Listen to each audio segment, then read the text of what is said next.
plug could give me a lot of trouble, so I'm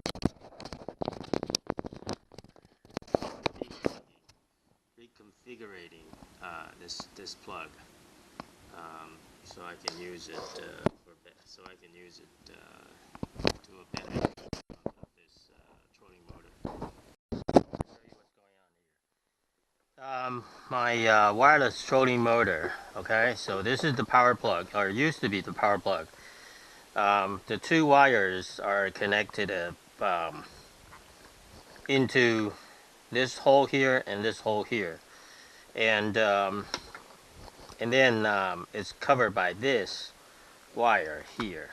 Okay, so this is used to be the plug and the condom. So basically what I did was I just pulled this condom out, okay, the condom of the plug out, and then I unscrew these two screws and pull these wire out of these two plugs, and then cut them and then attach them to the white clips that I have in my